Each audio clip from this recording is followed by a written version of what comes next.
শুভ সকাল আমার প্রিয় পরিবার, তোমরা সকলে কেমন আছো? আশা করছি যে যেখান থেকে আমার ব্লগটি দেখছো সকলে ভালো আছো। তোমাদের আশীর্বাদ ও ভালোবাসার সাথে নিয়ে আজকের ব্লগটি শুরু করেছি। আজকে হলো মঙ্গলবার, এখন বাজে ঘড়ির কাঁটায় ঠিক সকাল 6টা মতো। ঘুমের থেকে উঠেই কিন্তু সংসারের সমস্ত কাজকর্মে তড়িঘড়ি করে হাত দিয়ে দিয়েছি। তো ওইদিকে আমার মোটামুটি করে সকালে ঘুম থেকে উঠে তোমার দুয়ার ঘরে জল দেওয়াটা হলো, তারপর ঘর বারান্দা ঝাঁট দিয়ে দিয়েছি। আর এই দেখো এদিক দিয়ে সোজা চলে এসেছি তুলসী মঞ্চটা একটু সুন্দর করে ল্যাপা পোছা করতে। তারপরে এই যে আমাদের বাড়ির সামনের উঠানটা আছে সেটাকেও ঝাঁট দিয়ে দিয়েছি। এরই মধ্যে বাড়ির আশেপাশে সমস্ত উঠানপত্রগুলো ঝাঁট দেওয়া হয়েছে, তাই একদম দেরি না করে এই যে আমাদের বাড়ির সামনে যে উঠানটা আছে সেটা একদম ভালো করে ঝাঁট দিতে এসেছি। আর আজকে সকালে একটু তাড়াতাড়ি উঠেছি, ডোডো ওর বাবার সাথে এখনো অবধি ঘুমোচ্ছে। এতে করে কাজকর্মগুলো করতেও অনেকটাই ভালো লাগছে। কেন বলো তো, আমি উঠে যাওয়ার সাথে সাথে যদি ডোডো উঠে যায় তাহলে দেখবে কাজকর্ম করার বদলে ওর পিছনেই বেশি সময় দিতে হয়। আর যখন আমি একা একা উঠে সংসারের সমস্ত কাজকর্মগুলো গুছিয়ে করে নিই তখন দেখবে বেশ তাড়াতাড়ি করে ঝটপট করে সংসারের সমস্ত কাজকর্মগুলো হয়ে যায়। আর তোমাদের সঙ্গে গল্প করতে করতে দেখো আমি ওই কুয়োর পাড়ে অনেকক্ষণ আগে বেশ কিছুটা বাসনপত্র নিয়ে রেখে দিয়েছি। এই যে উঠানটা ঝাঁট দিয়ে দেবো, তারপরে কিন্তু ওই দিককার বাসনপত্রগুলো মাজা ধোয়া করব। আর এইদিকে যত পাতা থাকে সমস্ত পাতাগুলোই কিন্তু এই গাছটির নিচে জড়ো করি। এখন জানো তো সেরকমভাবে পাতা পড়ছে না, তবে এর আগে কিছুদিন আগে এত পরিমাণের পাতা পড়েছে কি বলবো তোমাদেরকে। তবে এখন খুবই অল্প পরিমাপে পড়ছে। তবে আর কিছুদিন পর গেলে আরও জানো তো পাতার সাথে আমের মুকুলগুলো পড়া শুরু করবে, তার সাথে আবার আমগুলো, মানে ছোট ছোট যে সমস্ত আম তো আর দাঁড়ায় না শেষ অবধি, যে আমগুলো নষ্ট হয়ে যায় খারাপ হয়ে যায় সেগুলো কিন্তু গাছ থেকে ঝরে পড়ে যায়। তো এই যে তোমাদের সঙ্গে গল্প করতে করতে আমার ওই দিক দিয়ে উঠানটা ঝাঁট দেওয়া হয়ে গেল মোটামুটি করে। আর এই দেখো এইদিকে সোজা চলে এসেছি এই ঝাঁপটি তুলে দিতে। আর কালকে রাতে বেশ কিছুটা বাসি বাসনপত্র জমেছে, তার কারণ একটি কারণ হলো কালকে রাতে না একটু পাস্তা করেছি, সেটা তো তোমরা আমার আগের ব্লগে দেখেইছো। তো সেই পাস্তা করেছি, দেখবে রাতে রান্না করলে একটু বাসনপত্র বেশি করে বের হয়, তাই এতগুলো বাসন জমে গেছিলো। সকালেই এগুলোকে মাজা ধোয়া করে নিলাম একবারে, রাতের বেলা সেরকমভাবে মাজার কোনো সুবিধে নেই, তাই মাজা ধোয়াও করা হয়নি। আর ওই যে দেখেছো ঝাঁটাটাকে এক পাশে রেখে দিয়েছি, কারণ ঝাঁটাটাকে এখন আর ধুইনি, বাসনপত্রগুলো মেজে নেবো। কুয়োর পাড়টা একদম ফাঁকা করে তোমার এক ঝেঁটিয়ে ঝাঁটাটাকে ধুয়ে তার জায়গা মতো রেখে দেবো। জানো তো প্রত্যেক দিন এভাবেই সকাল 6টা থেকে চলতে থাকে বিকেল 4টে অবধি আমার এই গরমের দিনে ব্যস্ততম রুটিন। সকালে উঠে স্টেপ বাই স্টেপ বাসি কাজকর্মগুলো শেষ করি, তারপর সকালের খাওয়া দাওয়া হয়, বাসি বিছানা তুলি, এই করতে করতে বেলা হয়ে যায়। তখন আবার দুপুরের রান্নার প্রস্তুতি নেই। দুপুরে রান্না যেই হয় সেই কিন্তু বাড়ির সকলকে খেতে দিতে হয়, ডোডোকে স্নান করাতে হয়। এতে করে কিন্তু সময়টা কোন দিক দিয়ে চলে যায় নিজেই টের পায় না।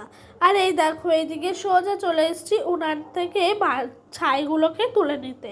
তবে উনানের ভেতরে বেশ ছাই জমেছে, কেন জানো তো কালকে না এই উনানটা পরিষ্কার করা হয়নি, তাই আজকে দেখছি উনানের ভেতরে প্রচুর ছাই আছে। আর ছাইয়ের সাথে এখন যেহেতু গ্রীষ্মকাল সেহেতু কিন্তু আগুনও থাকে, এই ছাইয়ের সাথে আগুনগুলো তুলতে গিয়ে না হাতে ভীষণভাবে ছ্যাঁকা লাগছিল। তবে জানো তো লাল হয়ে গেছিল তখন ভীষণ ভয় করাতে আমি ভাবছি কিভাবে তুলবো।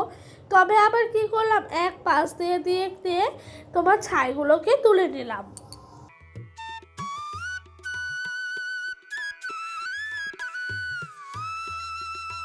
আজকে সকাল থেকে একদম তড়িঘড়ি করে কোমর বেঁধে কাজকর্মে লেগেছি।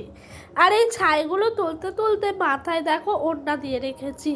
এতে করে ছাইগুলো উড়ে না হলে মাথার মধ্যে বসে থাকে।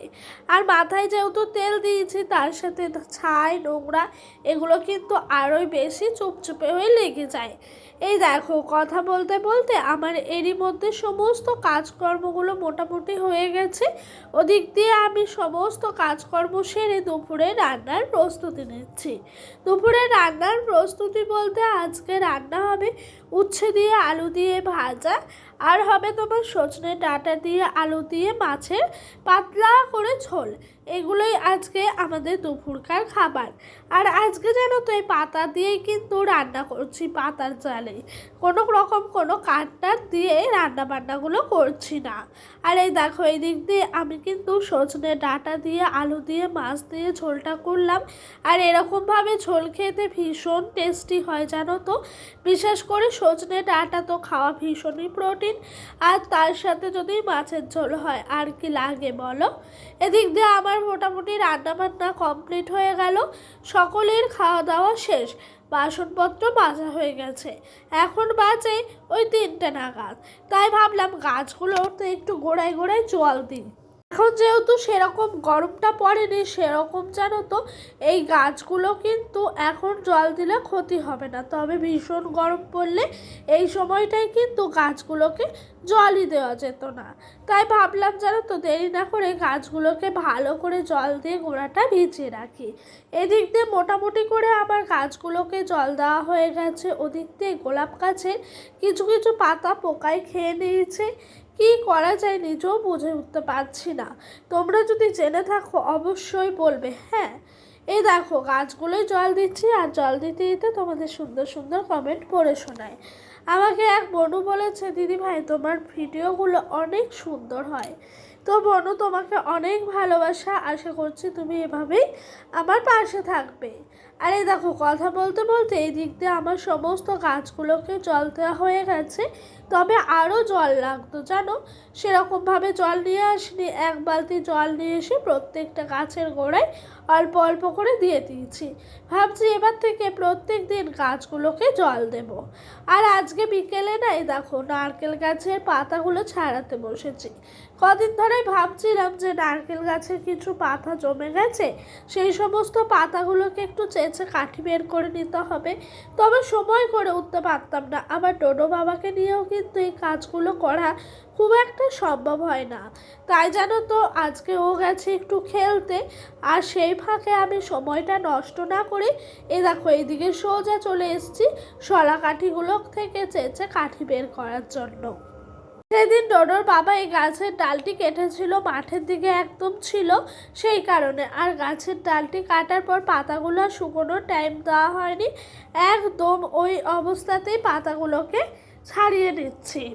তো বন্ধুরা চলো পাতাগুলো ছাড়াতে ছাড়াতে তোমাদের আবারও একটি সুন্দর কমেন্টের উত্তর দিই।